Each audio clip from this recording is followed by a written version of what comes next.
board members already know that just follow the Robert's Rules of Order. I will acknowledge you. And, welcome to our new vice chair. He's going to do a great job too. So let me call the January 27th meeting of the County Legislature's Public Works Committee to order. George Council Kennedy, would you please the roll? Sure. Ricard. Present. Miller. Present. Cleary. Here. Mayo. Here. Andrew Joyce. Present. Reinhardt. Lane. Here. Bergdorf. Here. And Smith. Here. You have a quorum. Thank you, Majority Council Kennedy. Before we start on the rest of the agenda items, the first item on the agenda is to talk about previous month's minutes. Does everybody have an opportunity to read them? Someone like to make a motion? I'll This motion, do I have a second? There are seconds. All those in favor? Opposed? Wasn't on it last time, so. Fair enough. Yeah. The motion carries unanimously. Please read the next item. Okay? Item 2 is authorizing an agreement with Cone Inc. regarding elevator maintenance and repair. Commissioner Latina is here this evening. Welcome, Thank you, sir. Chairman. There was a bid that was put out for elevator maintenance for county buildings, for the courthouses. There's a total of 8 buildings that are in this project.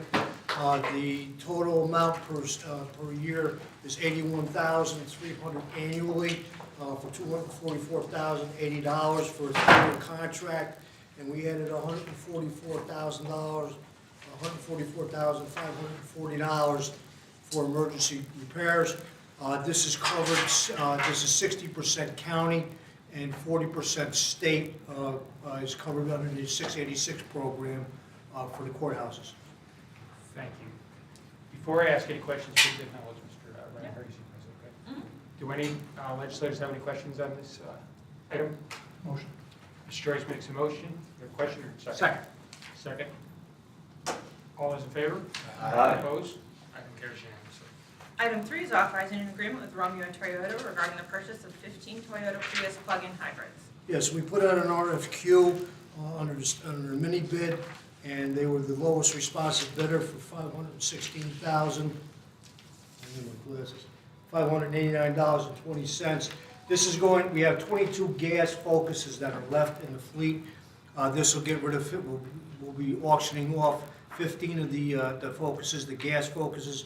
We decided to go with plug-in hybrids because there's a need for those for some of the county workforce because they go out further than the charges will allow them to go on the electric vehicles. So this allows to get more mileage out of them. Okay. Do any legislators have any questions? Mr. Lane? Yeah, so individually, so you're buying 15 vehicles. How much do these cars cost typically per vehicle? The price per vehicle, I believe, is $31,000. Let me see exactly the exact price on it per vehicle. Well, how much do they typically go for? They typically go around for like 38,000, somewhere around 38, 39,000. So I you think get it's more like 36 that I found. 36, depending on the deal. Well, it depends on what your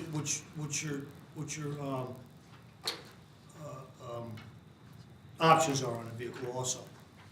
Well, I mean, I think that was, are we getting a lot of options, or is, you know, so this comes out to about 34,439. It's 34,439.28 per vehicle. Per vehicle, right? Yes. Okay, so when you buy in a large group like that, there's no additional discounting that can take place, or? Well, when you're buying gas vehicles, I think there is.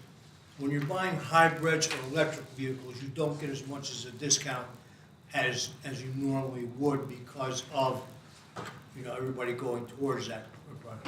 It was hard for us to come out, even go ahead and put out an RFQ for what we really needed, what we wanted to do, because there's very few manufacturers that are doing the hybrids that we need for as far as the sedans go. So will there be any issues with maintenance on a vehicle like that as far as? No, there's not. There's becoming more and more issues on the maintenance on the fully electric vehicles as far as getting batteries and stuff like that on the vehicles. When you go complete electric vehicles, after a certain amount of times, they're useless because you can't sell them, you can't trade them in because nobody wants it, because they're gonna have to put an $8,000-9,000 battery in the vehicle to keep it moving. So that's why we went to a hybrid, more of a plug-in hybrid, is to keep your value more on, for the county. Thank you. Thank you, Mr. Lane. Is there any other questions on this item? Mr. Reiner? I do know that EVs can have the batteries switched out, but anyway. Well, on they the can, but hybrid- it's a hard time getting the batteries now. We've had, Oh, just because of supply. it's a supply, we've had one car down for 6 months trying to get a battery. And that's a Ford, car. Okay. Well, anyway, on the hybrids, do you have a sense of how many miles are going to be basically driven on the electric battery, as opposed to, like how often will they have to use Well, gas? I think if they're using them around town, I think they'll be fully electric around town. It's when they have to go, they may have to go to Saratoga. Yeah. Or they may No, have to go. I understand that. Yeah. I'm just kind of curious, do you have any sense of I how think it's, that breakout's going to go? I think you're roughly around 50 miles to the gallon, 50 miles to between the electric and the gas. But I mean, of the vehicle miles traveled, let me put it that way, the VMT for each of the cars, do you have any sense of how much of that is going to be on the electric charge versus how much? No, I would have no idea. I wouldn't have any idea unless you really sat down and figured, you would have to figure where they were in town. I mean, can we track it with the Samsara system now? I don't know. That's a question I would have to find out, whether we can track it on there. But I don't believe so, if there's anything really in a hybrid vehicle to tell you what you're using for electric mileage and what you're using for gas mileage. I don't believe there is. I think mileage is mileage. The only thing you might be able to do is just monitor your gas purchases and compare that to the Yeah, vehicle you miles could- traveled in the vehicle. You could do that. I mean, but our gas purchases over the last, I want to say, since we've started moving towards, a more of an efficient fleet, we have to be probably 70% less than we were paying before, as far as gas. I'm not really trying to be critical, I think it's great that you're going with hybrids. Yeah. I'm just kind of curious if we can figure out, because as you said yourself, if you do mostly in-city travel, most of that's going to be the electric charge that you get each night when you plug it in. Right. So, I mean, it's, and then, so you may fill a tank up, you might not fill a tank up for a month. If you're just riding around town and you're keeping it plugged in, then you would be using the electric around town. So you might only go through one tank of gas per month, rather than on the Ford Focuses that we're getting rid of, a tank a week or 2 tanks a week, depending on the mileage that they're doing. Anyway, just curious about the question. Thank you. Mr. Cleary, do you have a question? No, make a vote. Actually, I've got one more question, just a follow-up question. So I noticed that the winning bidder was from Warren County. Correct. Was there any bidders from Albany County? I think, to my knowledge, there's one Toyota dealership in Albany Yeah, County. no, there was no bidders from Albany County. We hardly ever get, for vehicles, we hardly ever get a bidder from Albany County. Is there a reason behind it? I don't know, we send it out, it's on the website, we send it to them, they just don't bid on them. Okay, thank you, sir. Oh, I had just assumed that this was on a state mini bid or some sort of mini bid.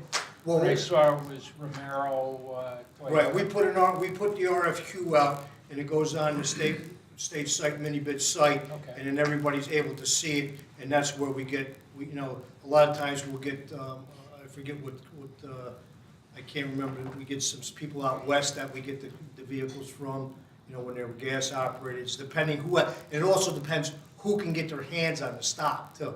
Yeah. It makes a big difference. I mean, there might have been the only 2 dealers that could get 15 cars. Get their hands on. Thanks, Ken. No more further questions? I'll second it. And Mr. Cleary made a motion, second. All those in favor? Aye. Motion carries unanimously.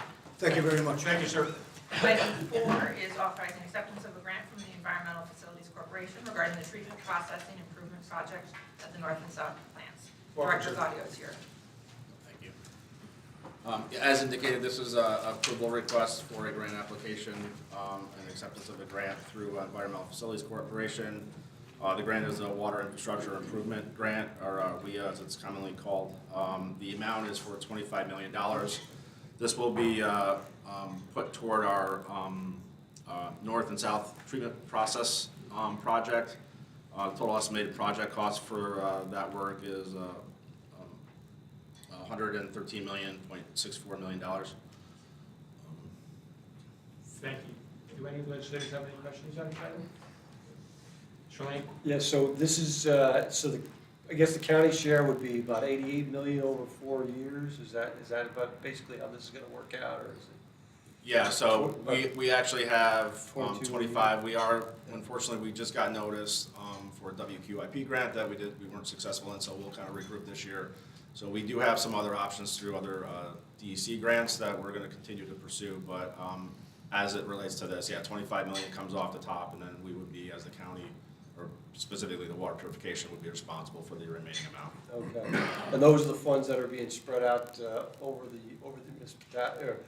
Correct. municipalities or that are involved? Right, so that would go to the debt service for the 8 communities that we serve. Okay, all right, thank you. I just trying to, And then we've got that window, roughly a 5-year window for kind of, getting that work. all right, thank you, that's all, appreciate it. Any other questions on this item? Someone like to make a motion on it? Motion, do I have a second? Chevalier seconds, all those in favor? Aye. Thank you, sir. Item 5 is authorizing an agreement with Lamont Engineering regarding design and construction management services for the Westerlo subdivision highway garage facility. Commissioner Raimondo is here. Hi, good evening, everyone. Welcome, Commissioner. Yep, so I'm requesting approval to enter into an agreement with Lamont Engineering for design, construction management, and construction administration of our new Westerlo facility. Lamont was the lowest proposer out of 11 proposers. They did a good job on our first 2 subdivisions and requesting the authority to enter into another contract with them. Thank you. Do any of the legislators have any questions on this item? I actually have 2 questions. Yes, a question, go ahead. This isn't my district. I noticed they're $200,000 cheaper than the next bidder. I mean, the Yes. scope is covered, you would say? It is, and I would, if I hadn't worked with them before, I would have thought that, had concerns, but they designed and did construction management for both Knox and Queens. The building itself, which all of the proposers knew, is gonna be very similar to what's already there, in Knox and Queens. We are adding a salt shed in the subdivision, so that's additional, as well as an extra outbuilding because we store more equipment at that location than we do at Knox and Queens. So, yes, it's a very good point, but we feel confident that they can get the job done for that amount. And then part 2 of that, is Lamont Engineering the town of Westerlo's engineer on hand? Honestly, I don't know. Is there- That's all. I was just wondering if they were. Any other questions on this item? Someone like to make a motion on it? Mr. Clay makes a motion, second. All those in favor? Aye. Item carries unanimously. Thank you. Thank you, Commissioner. Item 6 is authorizing an agreement with DCC Technologies for technical consultation regarding the broadband infrastructure project.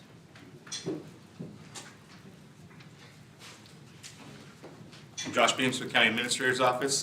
Good afternoon, Chair, Vice Chair, and honorable members of the committee. I appear before you today to respectfully request approval of a year 2 authorization of the county's existing professional services contract with ECC Technologies for continuing technical consultation and implementation support related to the county's broadband infrastructure initiatives. Yeah. I'm not gonna read the whole thing. Okay. Don't wish to. Do any of the legislators have any questions on this item? Mr. Lane? I'm rather new, so you're gonna have to fill me in. What specifically does this cover, a specific area, or is it just? So the ECC Technologies contract is, they consult with us on our overall initiative right now, the Broadband Expansion Initiative, which is both a community partnership grant that we received from ESD, from Connect All, and also the ARPA money that the legislature put forward to expand broadband in a few of the hill towns as well. Okay, so primarily the Hilltowns is specific to, or is it throughout the county? So there's 1,000 addresses in the southern part of the county that are covered between the two. And then there's other addresses in the northern part of the, less rural part of the county that are, Okay. So, but That's there how- is more or less of a specific area that this involves. yes, it's so the county's broken up into 2 BEAD designated areas. BEAD is just, it's a broadband access like area, and this is primarily the southern half of the county. Okay. Okay, thank you. Yeah, no problem. Is there any other questions, Doug? Who's implementing this? This is for consultation? Yeah, we, County? yeah, Okay. I am, the county executive's office. Thank you. Just a quick, I guess a record key. I noticed on the back of documentation, it said that the contract was from 1/1/25 to 12/31/25. Is that correct? 'Cause that's what it said in the backup documentation, whereas it wasn't a new contract for 1/1. Oh, that was the previous, so we had other funding that we had other lines that we had to spend down Okay, last year, so that's why it got broken out, year 1, year 2. The year 1 just went through CAB, didn't go through the full ledge. okay. So this is the second phase. Not really, it's just the second year, we wanted to break it up, and because this is over the CAB amount, we had to bring it to you guys for approval. But the third year of this contract is, again, below the threshold for the legislature. So there didn't need to be a written contract for year 2, or you would probably answer that? This next year going forward, like there was a No, it contract will last year? be, as soon as the legislature passes it, the contract will go to them, just like every other contract, electronically through the ECM system. I was just questioning why I saw that last year's contract in there and not. That, it's just because the funding, the money's had to be spent in '25. Okay. All right. Sounds good. Thank you. Any other questions on this item? Someone like to make a motion on it? Mr. Cleary makes a motion. Mr. Bergdorf seconds. All those in favor? Opposed? Item carries unanimously. Thank you, sir. That concludes our business for this meeting. Do we have a motion to adjourn? Mr. Cleary, second. Mr. Reinhardt, meeting is adjourned. Thank you. 3 years. Yeah, exactly. This is what it is. So we